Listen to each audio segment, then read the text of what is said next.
हजरत मिर्जा मजहर जाने जाना फरमाते हैं कि बारिश हुई थी ताजी ताजी, दिल्ली में ताजी ताजी बारिश हुई थी। एक बाबा लकड़ी के जूते पहने खड़ा हो, अल्लाहू अल्लाहू अल्लाहू, असी किसी दे कुछ भी नहीं लगते, ना कोई साडा दर्दी। बाबा मस्त होके जा रहा, अल्लाहू अल्लाहू करता जा रहा। एक तवाइफ अपने कोठे से उतर के तो सीढ़ियों पे बैठी थी, साथ उसका यार भी बैठा था। बाबा अपनी मस्ती में जा रहा, तो बाबा जी के पैरों से कुछ मिट्टी उड़ी तो उस औरत के कपड़ों पे पड़ गई। परवाह ही नहीं, बुजुर्ग गुजर रहे। वो यार उसका दौड़ा हुआ आया, उसने आकर थप्पड़ मारा, का ख्याल नहीं सारे उसके कपड़े आलूदा कर दिए, तू किधर, तेरा दिमाग नहीं ठीक। बाबे ने नजर उठाई, का बेटे मैंने देखा नहीं, चल अल्लाह तेरा भला करे, तूने बदला ले लिया। बाबा जी चुप करके, वइज़ा ख़ातबहुमुल जाहिलून क़ालू सलामा, चुप करके गुजर गए। ठंड का मौसम था, बारिश ताज़ा हुई थी, हलवाई दूध काढ़ रहा था, उसने बिठाया बाबा जी को फट्टे पे, प्याला पकड़ा, दौड़ के आगे बढ़ा, बुजुर्ग आ गए, आइए बैठिए। दूध का गरम गरम प्याला शक्कर डाल के दिया, बाबा जी ने दूध पिया, फिर नजर झुकी, फिर रंग बदला, कहने लगे मालिक तू कितना बेनियाज है, कहीं थप्पड़ मरवाता है, कहीं दूध पिलाता है, तेरी बेनियाजी है ना, उधर थप्पड़ मरवाया, यहाँ दूध पिलाया, तू ही जानता है तेरे रंग क्या है। अभी बाबा वहीं बैठा था, दौड़े आए पीछे से लोग, शोर हुआ, बाबे को दबोच के वहां ले गए जहां उस नौजवान ने थप्पड़ मारा था। कहा तू अल्लाह का बंदा है, अल्लाह के बंदे बद्दुआ तो नहीं देते, हुआ क्या? कहा तूने बद्दुआ दी है? कहा नहीं दी, बात बताओ। कहने लगे उसने तुझे थप्पड़ मारा है, छत पे चढ़ा है, पैर फिसला है, गर्दन के बल गिरा है, मनका टूट गया, मर गया, तूने बद्दुआ दी है। बाबा जी कहने लगे यार मैंने तो दूसरा लफ्ज भी नहीं कहा, भला हो कह के गुजरा हूं, मैंने नहीं बद्दुआ दी। कहा तूने दी है तभी तो मर गया। कहा नहीं दी। कहा बाबा तू बुजुर्ग आदमी है, सच बोल। तो बाबा जी कहने लगे सच सुनो। फिर मैं आ रहा था, मेरे पैरों से मिट्टी उड़ी, इसके यार के कपड़ों पे पड़ी, इसे बुरा लगा, इसने मुझे मारा।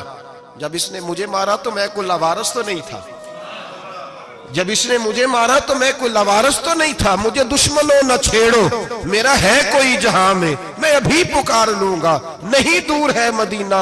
इसने मुझे मारा तो मैं कोई लवारस था कि मेरा बदला कोई ना लेता, इसने मुझे मारा है तो मेरे यार को बुरा लगा तो उसने इसे मार दिया है, मेरी तो गलती कोई नहीं, यारों यारों का झगड़ा है, ये तो दोस्तों का झगड़ा है, ये तो यारों का झगड़ा है, कोई गलती नहीं मेरी, कोई गलती नहीं। खश खश जिन्ना कदर नहीं मेरा, ए मेरे साहब नू वडियाइयां, मैं ते गलियां दा रूड़ा कूड़ा, मैं गलियां दा रूड़ा कूड़ा, मैनू महल चढ़ाया है साइया, मैनू महल चढ़ाया है साइया।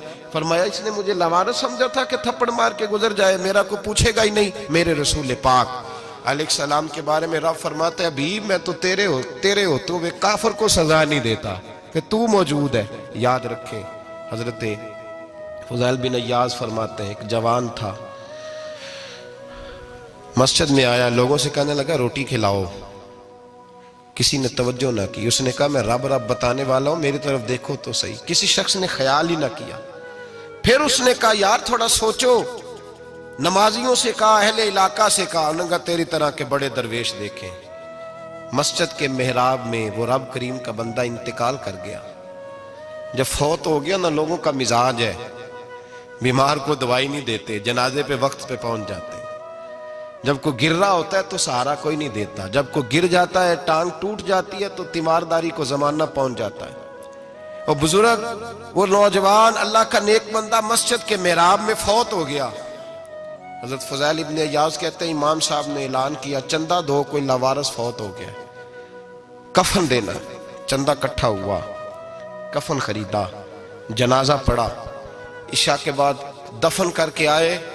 फजर की नमाज के लिए जब इमाम और मुअज्जिन मस्जिद में आए तो चीखे मारने लगे, तड़पने लगे, दूर दूर तक आवाजें फैल गई, दुनिया दौड़ी आई, क्या हुआ? कहने लगे वो जो तुमने कफन पहनाया था वो यहां पड़ा हुआ है, और देखो कफन पे तहरीर लिखी है। तहरीर क्या है? अर्श के मालिक ने फरमाया मेरे दोस्त ने रोटी मांगी, तुमने दी नहीं, उसने तुम्हें मेरे करीब करने के लिए अपनी तरफ तवज्जो कराई, तुमने की नहीं, और मेरा यार तुम्हारे कफन का मोहताज था, संभाल के रखो अपना कफन, मैंने उसे जन्नत का लिबास अता फरमा दिया, संभाल के रखो, ये कोई लावारसों का टोला है? याद रखें, जो वारिस वाले हैं, वारिस वाले उनका रंग और है, जो मानने वाले हैं उनका मिजाज और है। अपनी जिंदगी लवारसों की तरह नहीं गुजारें, थोड़ा सा इधर गया था तो फिर थोड़ा सा इधर गया था तो थोड़ा सा, ये क्या बात हुई, ये क्या बात हुई।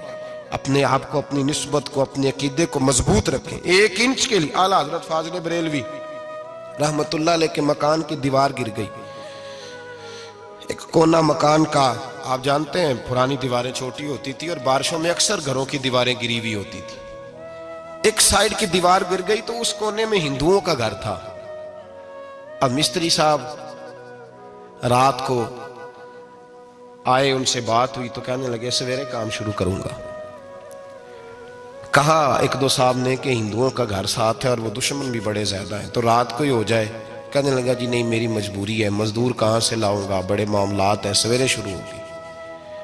अब रात को मौलाना जफरुद्दीन बिहारी अलैहि रहमा कहते हैं बच्चे मदरसे के, बाकी सारे लोग, सबको जमा किया गया, चूंकि उस तरफ से थोड़ा खतरा था हिंदुओं की जानिब से।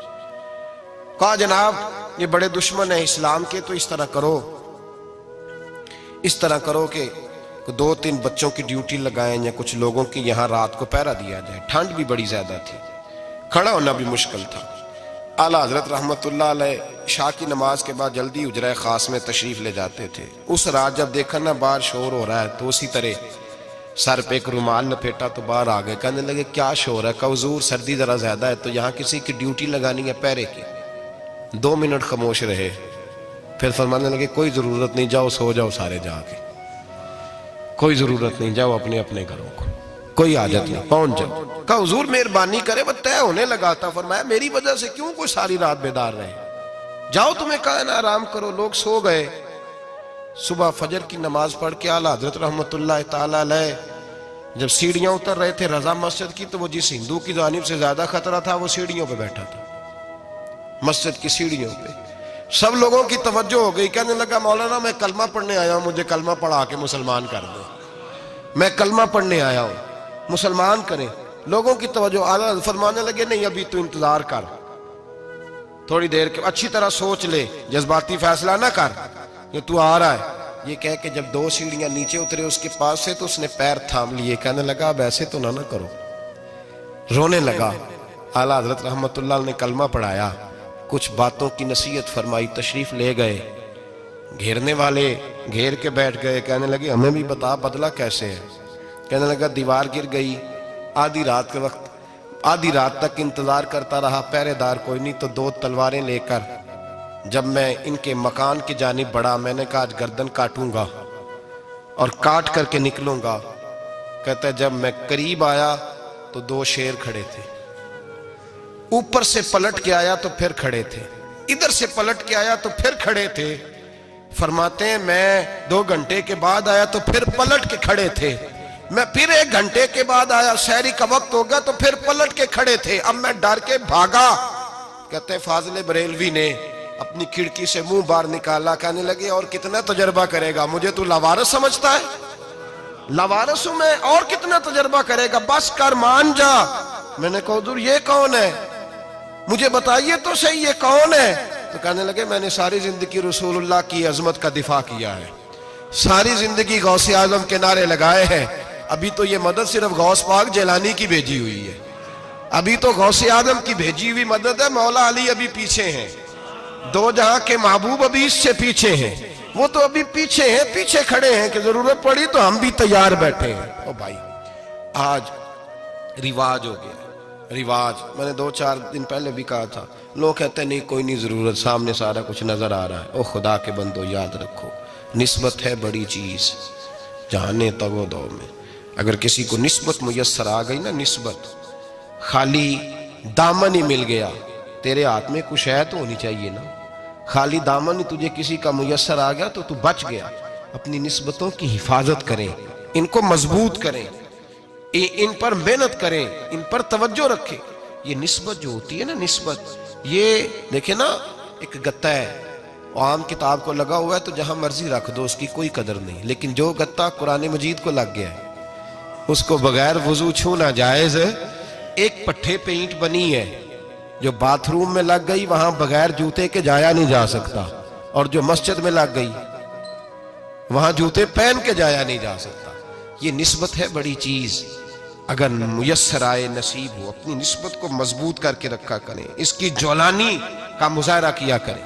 इस निस्बत में रोज तवानाई आनी चाहिए।